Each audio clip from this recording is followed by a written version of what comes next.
Hello students, कैसे हो आप लोग। अभी तो एग्ज़ाम्स भी चल रहे हैं, तो आई होप सबके एग्ज़ाम्स अच्छे हो रहे होंगे। और अब जिनके भी होने वाले हैं उनकी भी अच्छे से तैयारी होगी, तो उनके भी एग्ज़ाम्स अच्छे ही होंगे, है ना।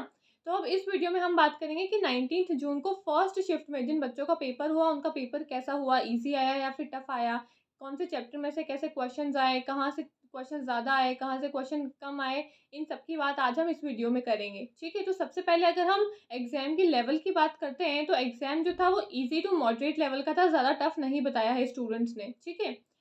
अगर हम क्वेश्चंस की बात करें तो रिसर्च से आपके क्वेश्चन आए हैं हाइपोथेसिस के ऊपर। हाइपोथेसिस के ऊपर काफ़ी क्वेश्चंस आ रहे हैं, चाहे फिर वो हाइपोथेसिस टेस्टिंग के ऊपर कोई क्वेश्चन हो या फिर हाइपोथेसिस टेस्टिंग के स्टेप्स कितने होते हैं, टोटल 6 स्टेप्स होते हैं, है ना। तो चाहे वो हाइपोथेसिस के टेस्ट आपके टेस्टिंग के ऊपर हो या फिर हाइपोथेसिस टेस्टिंग के स्टेप्स के ऊपर हो, हाइपोथेसिस से काफ़ी क्वेश्चंस आ रहे हैं। फिर मेजरमेंट स्केल्स जो है आपकी nominal, ordinal, interval and ratio scales जो हैं उनसे काफ़ी क्वेश्चंस आ रहे हैं आपके। टाइप 1 एंड टाइप 2 एरर से भी क्वेश्चन आया है इस बार। टाइप 1 एरर क्या होता है?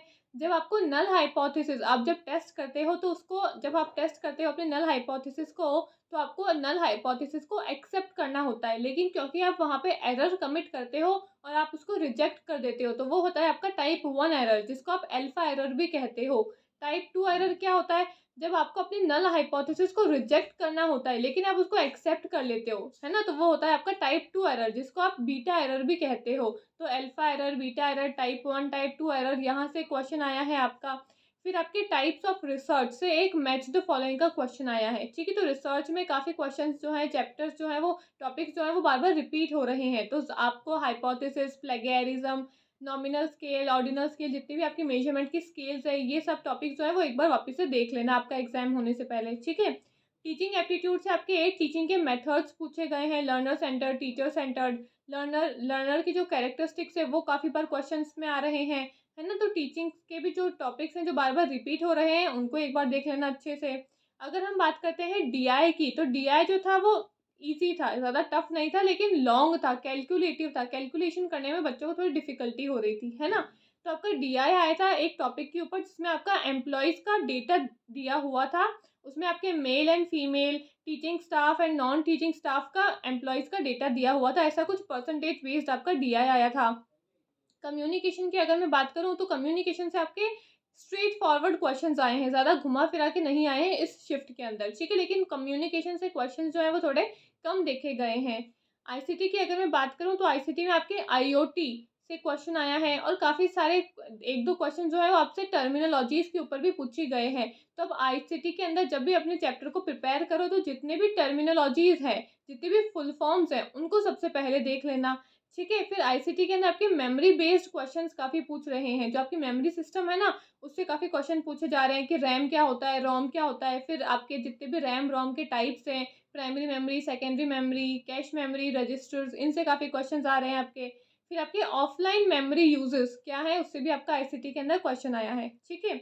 अगर मैं हायर एजुकेशन की बात करूँ, तो हायर एजुकेशन में आपके ईयर्स ऑफ इस्टेब्लिशमेंट से क्वेश्चंस आ रहे हैं कि कौन सी यूनिवर्सिटी कौन से ईयर में बनी थी, कौन सा जो एक्ट है वो कौन से ईयर में आया था। तो ये जो ईयर्स है ना, डिफरेंट डिफरेंट यूनिवर्सिटीज़ के, डिफरेंट डिफरेंट एक्ट्स के, वो भी आपको पता होने चाहिए, ठीक है। फिर अगर मैं हायर एजुकेशन की बात करूँ, तो आपके प्री इंडिपेंडेंस की जितनी भी कमिटीज़ हैं उसके ऊपर आपके क्वेश्चंस आ रहे हैं, ठीक है। पीपल डेवलपमेंट एंड एनवायरनमेंट वाले चैप्टर की अगर मैं बात करूँ, तो पोल्यूशन के ऊपर क्वेश्चंस आ रहे हैं आपके। एयर पोल्यूशन के ऊपर स्पेसिफिकली क्वेश्चंस आ रहे हैं। बायोडाइवर्सिटी से भी आपका क्वेश्चन बना है। रीजनिंग की अगर मैं बात करूँ, तो कोडिंग एंड डिकोडिंग से आपका क्वेश्चन आया है। नंबर सीरीज से आपका क्वेश्चन आया है। अल्फ़ाबेटिक सीरीज से आपका क्वेश्चन आया है ना। और एक और क्वेश्चन था आपका कि अगर आपको टेबल का कोई कोड दिया हुआ है, तो फिर चेयर का कोड क्या होगा, या फिर चेयर का कोड दिया है तो टेबल का कोड क्या होगा, ऐसा करके कुछ क्वेश्चन आया था, ठीक है। और फिर आपके ट्रेन का कुछ क्वेश्चन था, ऐसा भी क्वेश्चन आया था आपके रीजनिंग के अंदर। एंड प्रॉफिट एंड लॉस से भी काफ़ी क्वेश्चंस आए थे आपके रीजनिंग के अंदर, ठीक है। हर शिफ्ट में प्रॉफिट एंड लॉस से तो क्वेश्चन देखे ही जा रहे हैं। कोडिंग डिकोडिंग का जो टॉपिक है वो बार बार रिपीट हो रहा है। डायरेक्शन वाले क्वेश्चन बार बार आ रहे हैं। नंबर सीरीज और एक अल्फ़ाबेटिक सीरीज का क्वेश्चन तो एवरी शिफ्ट में देखा ही गया है नंबर सीरीज से आपके रीजनिंग के अंदर, ठीक है।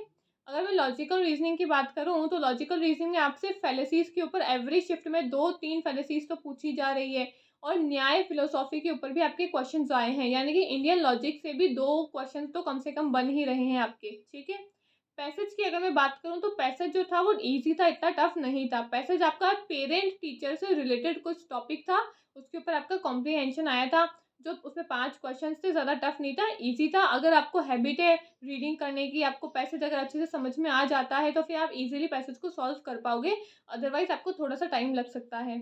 ठीक है, तो ये कुछ टॉपिक्स थे जो आपके फर्स्ट शिफ्ट के अंदर आए थे 19th जून के अंदर, जो काफ़ी टॉपिक्स जो है वो बार-बार रिपीट हो रहे हैं। है ना? तो एनालिसिस वीडियो बनाने का यही मेजर कारण है कि आप बार-बार जितनी भी पुराने एनालिसिस वीडियो है ना, उनको एक बार देख लो अपने एग्ज़ाम में जाने से पहले, और जितने भी टॉपिक्स मैं बार-बार बता रही हूँ हर वीडियो के अंदर, उनको एक नोट नोट डाउन कर लो कॉपी के अंदर, और फिर आपका जब एग्ज़ाम आने वाला है, भई कल एग्ज़ाम है, परसों एग्ज़ाम है, तो उससे पहले उन सभी टॉपिक्स को एक बार रिवाइज़ कर लो। क्योंकि हर शिफ्ट से जितने भी टॉपिक्स हैं वो 50% टॉपिक्स जो है वो बार-बार रिपीट हो रहे हैं और सेम क्वेश्चन आ रहे हैं।